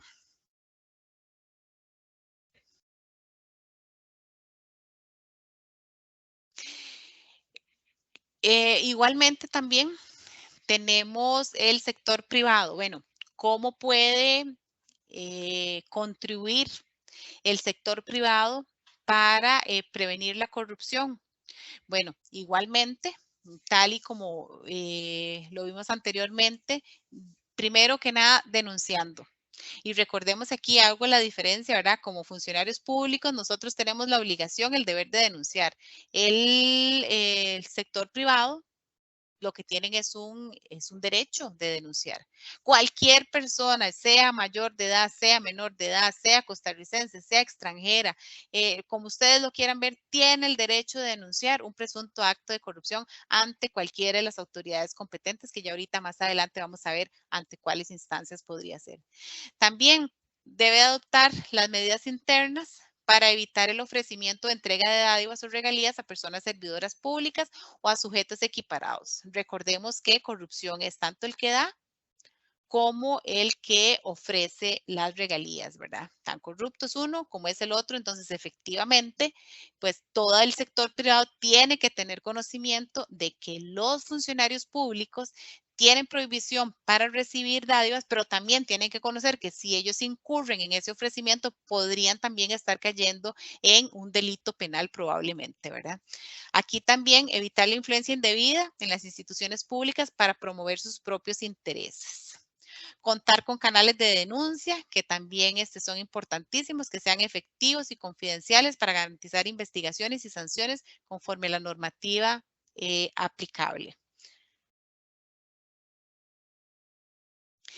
Eliminar cualquier medida discriminatoria o persecutoria del patrono o de cualquier otra persona dentro o fuera de la empresa en contra de las personas que denuncian presuntos actos de corrupción.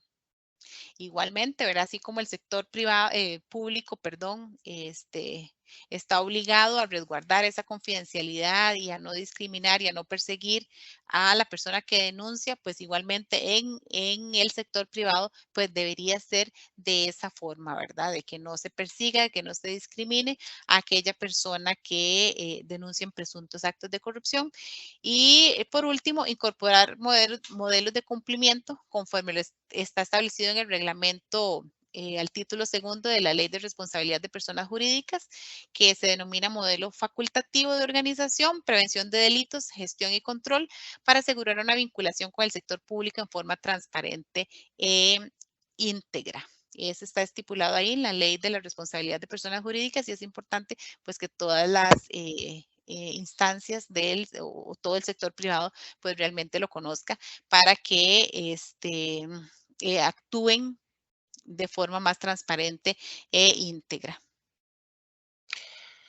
Ok, el otro aspecto refiere a la ciudadanía. Bueno, ya vimos que es importante, ¿verdad?, educar y asumir una actitud ejemplarizante para con las personas menores de edad a su cargo de los valores cívicos, éticos y de participación ciudadana. Entonces, algo sobre lo que hay que trabajar como país. La persona ciudadana debe rechazar solicitudes o evitar hacer ofrecimiento de dádivas, regalos, obsequios u otros beneficios a las personas servidoras públicas o sujetos equiparados.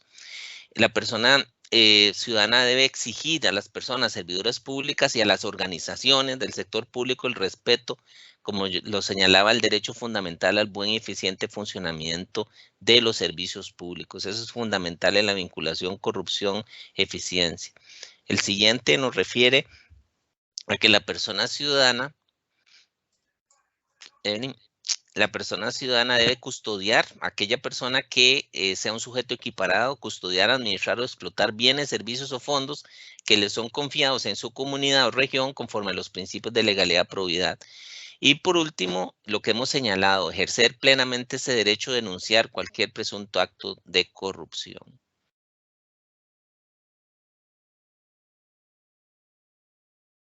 Ok, Ok, para concluir ya con los sujetos que deberían de estar involucrados en todo el tema de la prevención de la corrupción, también quisimos incluir también al periodismo o los medios de comunicación, que hoy en día, pues, la mayoría de las organizaciones que trabajan estos temas están tratando de que efectivamente, pues, haya un compromiso mayor, ¿verdad?, con todo este tema.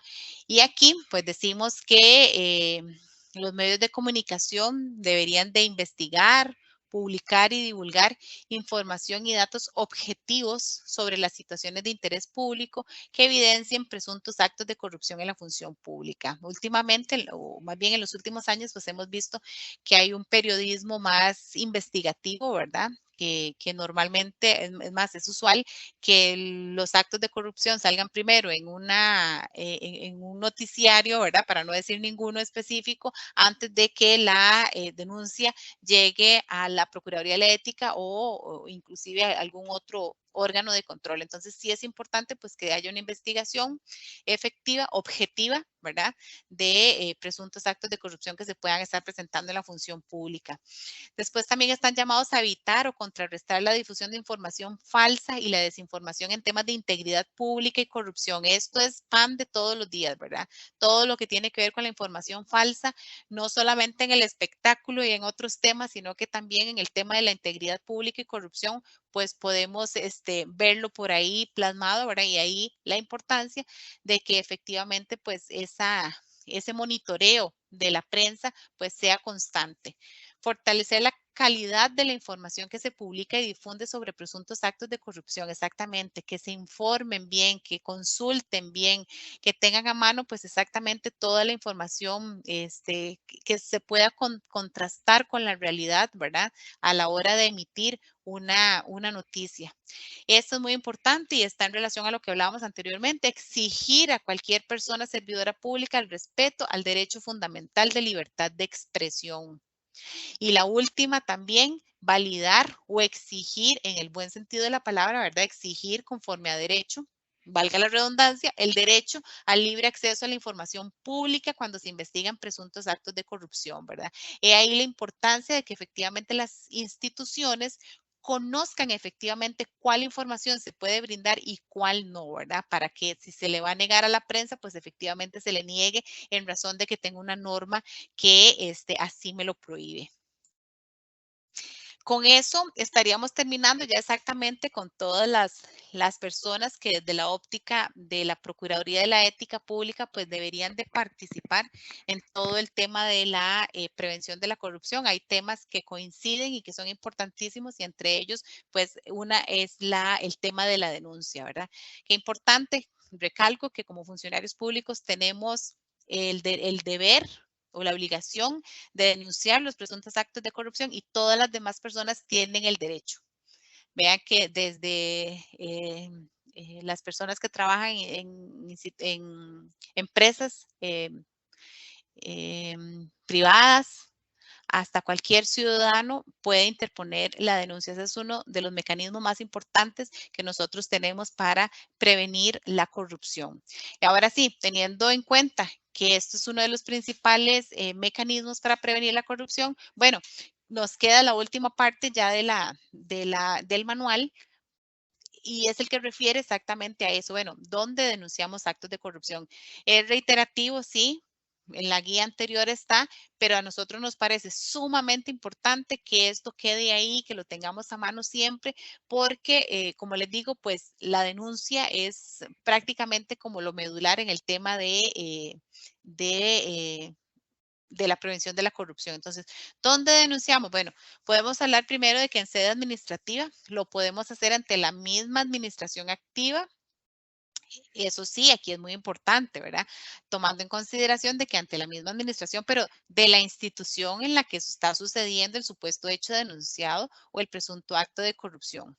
Igualmente, tenemos el caso de las auditorías internas, ¿verdad? Esto es importantísimo y aquí es donde tenemos a veces dificultades con los compañeros de las auditorías internas, con los auditores internos, porque cuando les ingresa una denuncia por un presunto acto de corrupción, lo que hacen es remitirla a la Procuraduría de la Ética Pública diciendo que no son competentes y pues el reglamento de la ley contra la corrupción estipula exactamente que la administración activa, las auditorías internas tienen competencia para realizar este tipo de investigaciones preliminares. También lo podemos hacer ante la Contraloría General de la República. Aquí tenemos que la particularidad es que exactamente pues los hechos y las conductas que vamos a denunciar pues refieran alguna forma o estén afectando de alguna forma la hacienda pública. Recordemos que esta competencia es de índole o viene desde la misma Constitución Política para la Contraloría General de la República. Aquí es importante cuando hablamos de instancias o órganos donde nosotros podemos interponer las denuncias, que tampoco es necesario que la persona denunciante conozca efectivamente a dónde la puede presentar. ¿Por qué? Porque si, por ejemplo, la presenta en la Contraloría y resulta que la Contraloría no es competente, que la competente es la Procuraduría de la Ética Pública, entre nosotros, entre las mismas instancias, entre los mismos órganos de control, tenemos que redirigir la gestión. Entonces, tampoco esto es como a modo de conocimiento por aquello de que la gente si se quiere ganar tiempo, ¿verdad? Porque a veces en el traslado de un órgano a otro, pues se puede tardar tal vez hay unos 3, 4, una semana tal vez, y pues ese es un tiempo que la gente se ahorra, pero recalco y repito, no es necesario que la persona realmente conozca a dónde tiene que interponerla. Bueno, la otra instancia somos nosotros, la Procuraduría de la Ética Pública, lógicamente con todo lo que hemos visto anteriormente, cuando los hechos o estas conductas refieren a violaciones al deber de probidad o presuntos actos de corrupción. Ahora, también, como lo vimos, también se puede interponer en sede penal, exactamente ante el Ministerio Público y el organismo de investigación judicial. En este caso, pues nosotros hablamos de cualquier delito cometido contra los deberes de la función pública y relacionados con infracciones al deber de prueba, pues porque es exactamente la competencia que nosotros tenemos, ¿verdad? Pero el Ministerio Público pues, va a recibir cualquier tipo de denuncias por algún acto contrario que se cometa. Muy bien. Bueno, finalizamos señalándoles que en la sitio web de la Procuraduría se puede descargar, además de este manual, ya la guía básica que les habíamos compartido meses atrás, el estudio de integridad de la OCDE, ¿verdad?, sobre Costa Rica, y al igual que la Estrategia Nacional de Integridad y Prevención de la Corrupción. Les agradecemos muchísimo el espacio. La idea nuestra es que ustedes de alguna manera puedan divulgar, puedan transmitirle a otros funcionarios y funcionarias este documento con la idea de que pues podamos hacer un esfuerzo para masificar el conocimiento en esta temática. Muchísimas gracias a doña Vera, a Juan Carlos y a don Rafael, y quedamos a la orden.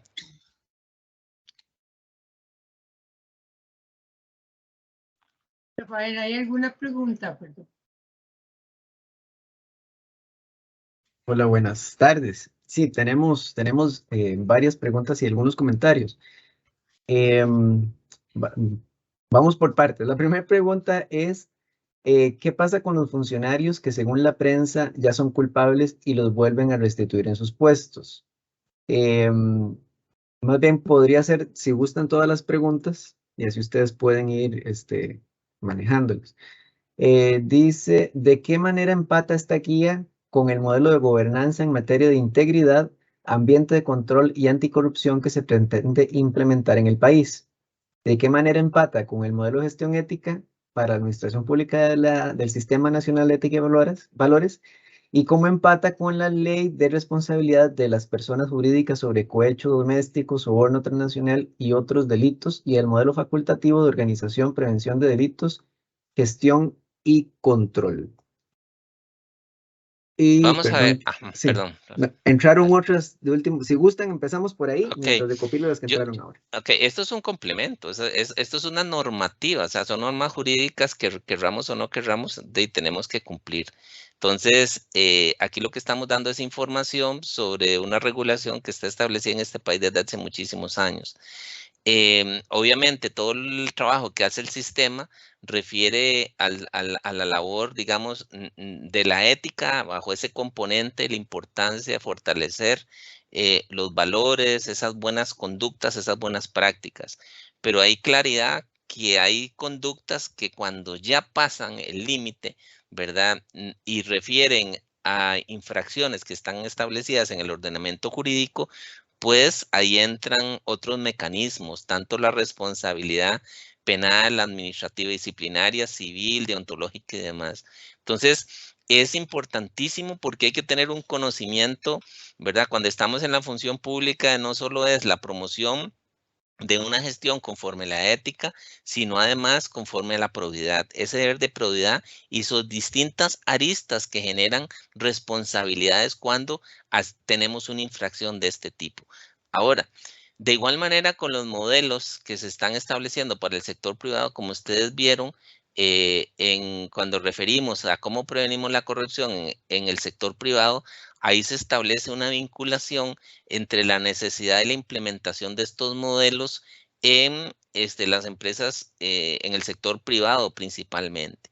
¿Por qué razón? Porque ya se sabe, ¿verdad? Claramente de que hay un binomio en el tema de la corrupción, tanto el servidor público, la persona servidor pública, como eventualmente el corruptor, ¿verdad? Que muchas veces viene del sector privado estrictamente, puede ser la misma ciudadanía.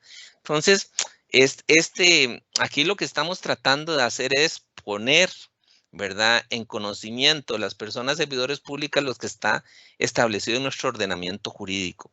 Ya la parte, la integración con otros esfuerzos, pues cae por su propio peso.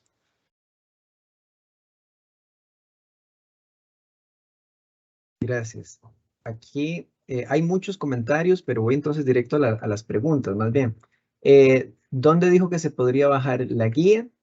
Si estarán haciendo algún tipo de formación de estos instrumentos que puedan llevar las organizaciones.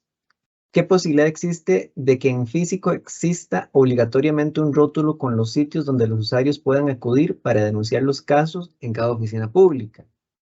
Luego, un funcionario puede presentar la denuncia directamente a la Procuraduría y preguntan finalmente si el carácter de denuncia anónima implica solamente salvaguardar la identidad de la persona o se reciben las denuncias que no indica quién presenta la denuncia. Evelyn, no se me esconda. Bueno, Ya habíamos visto. vamos poquito a poco, muy rápidamente. Don Rafael, si se me olvida algo, ahí me sopla. Bueno, como bien lo dijo don Armando al inicio, en realidad esta guía salió en enero, perdón, de este año. La finalizamos en diciembre y la compartimos a principios de este año. En realidad está naciendo, está recién nacida. Esta es la primera capacitación que estamos dando, así que estamos inaugurándonos con ustedes, ¿verdad? Esperamos no haber salido muy mal porque vamos a ver, nosotros somos conscientes de que la guía tiene bastante información, es mucha información, ¿verdad? Y a la hora de exponerla en una hora, pues tenemos que condensarla muchísimo. Por eso nosotros hasta donde nos fue posible tratamos de concentrarnos pues en lo que nosotros consideramos que era más importante, ¿verdad? Como les digo, esta es la primera actividad que tenemos de capacitación. Muy probablemente durante el año, don Armando y yo, que somos los que estamos comprometidos con este proyecto, pues sí, podríamos tener la posibilidad de compartir con más instituciones, ¿verdad? Sí les cuento que estamos bastante saturados con el tema de las solicitudes de capacitación, pero ahí podríamos estar conversando efectivamente si las instituciones tienen interés en que nosotros le demos de alguna forma pues una capacitación, ¿verdad? Importante, nada más aquí es un paréntesis, la guía se puede compartir en las instituciones, si quieren hacer cápsulas, si quieren hacer lo que ustedes quieran, nada más lo único que les pedimos es que indiquen que la información se tomó del mismo manual o de la misma guía, ¿verdad? Y con eso no hay ningún problema.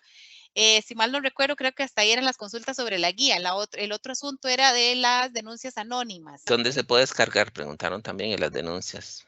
Ok, se puede descargar en la página web de la Procuraduría General de la República. Es nada más www.pgr.go.cr y ahí tiene acceso directo a todos estos documentos, tanto la guía de la que estamos hablando hoy como de los otros documentos que habló don Armando, el estudio de integridad, la NIP y por ahí otros que son de interés. Con respecto a las denuncias anónimas, bueno,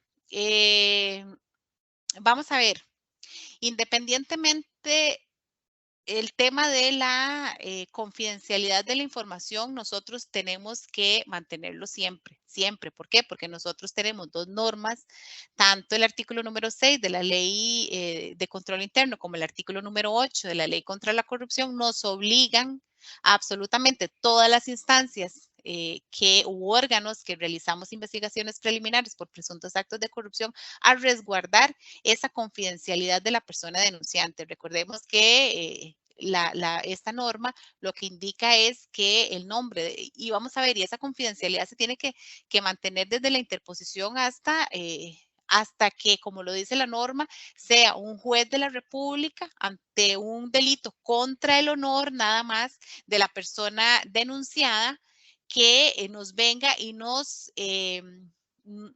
solicite el nombre de la persona denunciante. Es la única excepción que hay, ¿verdad? La única excepción que tiene la norma, pero después de ahí nosotros, esa confidencialidad del nombre de la persona denunciante muere con nosotros. Y creo que lo he dicho anteriormente, hasta el momento nosotros no hemos tenido ni una sola solicitud por parte de ningún juez de la República, repito, única y exclusivamente por un delito contra el honor de la persona denunciada que nos haya pedido el nombre. Entonces, para que vean que pues efectivamente es de carácter legal esa confidencialidad, ¿verdad? Es para todas las instancias, llámese Contraloría General, llámese Procuraduría de la Ética Pública, llámese auditorías internas, todos tenemos ese deber de resguardar esa confidencialidad.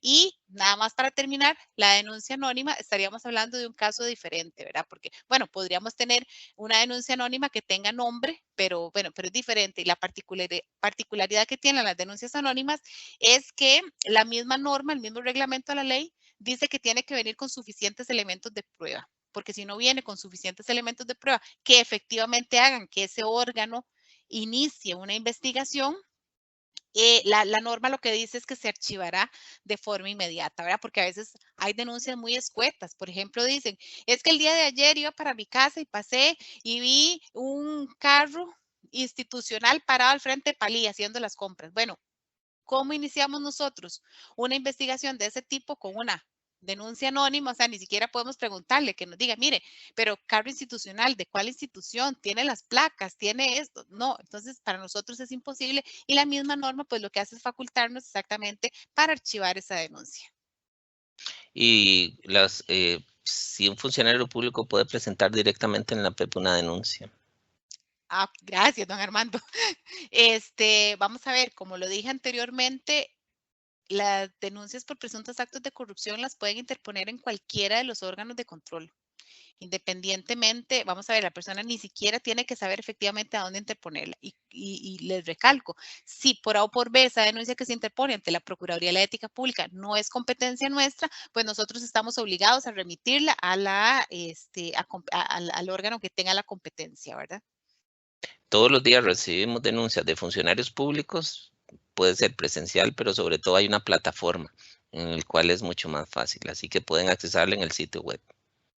Sí, perdón, igualmente en la página de la Procuraduría General, ahí pueden hacer la denuncia en línea en caso de que quisieran hacerla ante la Procuraduría General. La Contraloría también tiene denuncia en línea y bueno, ya los demás órganos sí no sé cómo funcionará en cada una de las instituciones, ¿verdad? Si efectivamente tienen canales de denuncia, que era lo que hablábamos ahora de la importancia de que en las instituciones exista ese canal y que la gente realmente, creo que por ahí había otra consulta de eso, que la gente realmente sepa dónde es que se pueden interponer esas denuncias. Eso es importantísimo, que tanto las personas funcionarias de cada una de las instituciones como los usuarios, de las personas usuarias de los servicios de esas instituciones, sepan efectivamente a dónde pueden interponer una denuncia por presuntos actos de corrupción, ¿verdad? Que es diferente a que me atendieron tarde o que me cambiaron la cita y ese día no puedo, ¿verdad? Ya que tiene que ver con servicios, ¿verdad? Que normalmente pues hay una Contraloría de Servicios para eso, ¿verdad?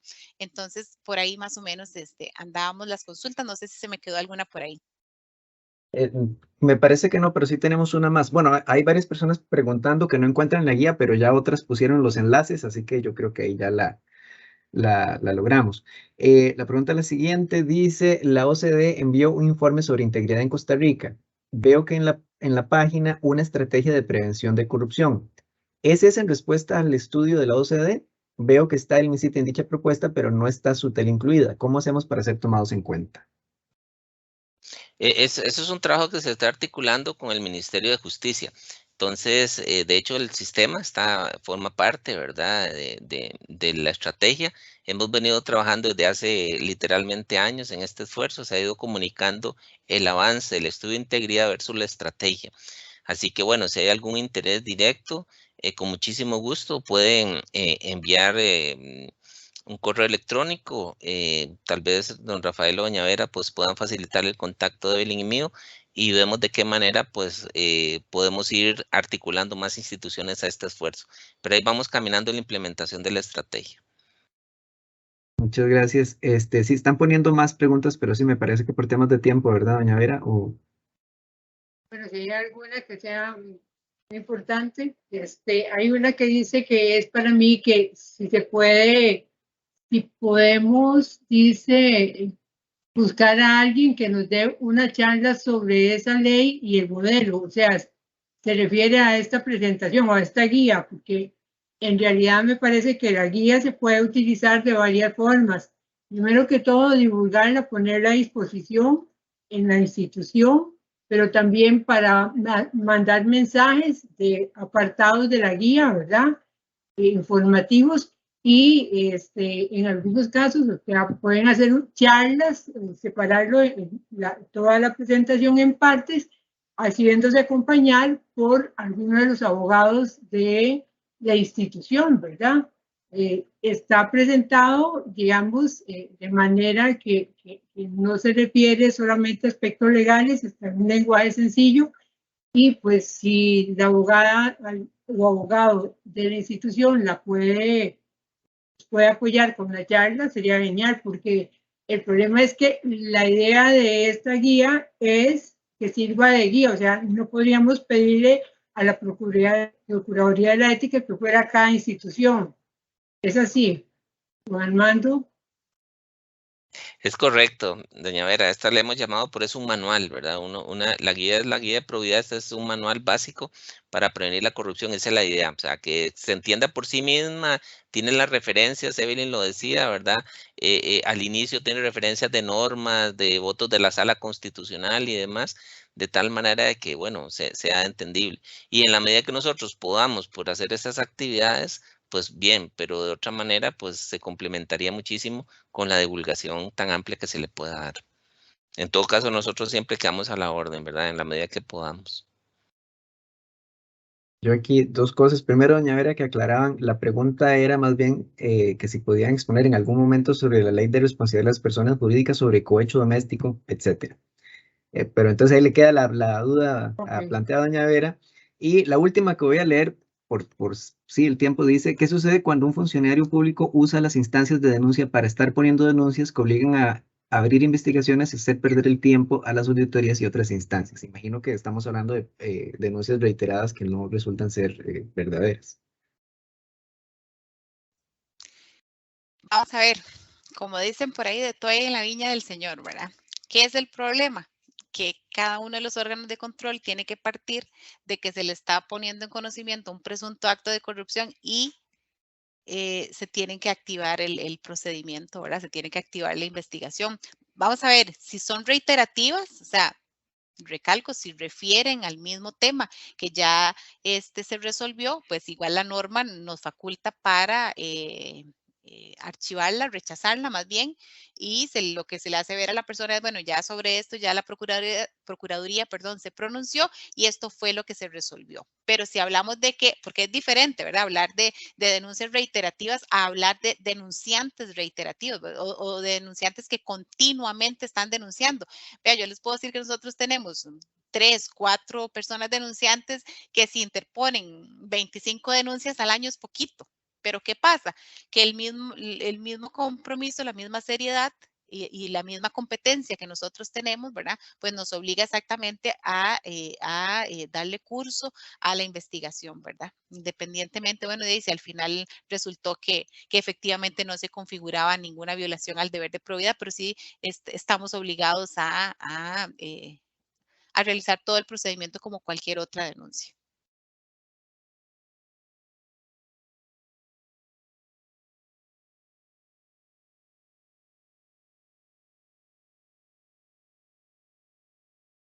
Bueno, entonces lo dejamos hasta ahí. Quisiéramos que siguieran hablando, pero lamentablemente no se puede. Agradecerles de verdad, hasta que seamos los primeros, ¿verdad? Que inician este trabajo de divulgación, de presentación. Nosotros esperamos que sus integrantes en el sistema aprovechen esta información, ¿verdad? Y colaboren con esa divulgación. De nuevo, muchísimas gracias, Armando y doña Evelyn, por la presentación.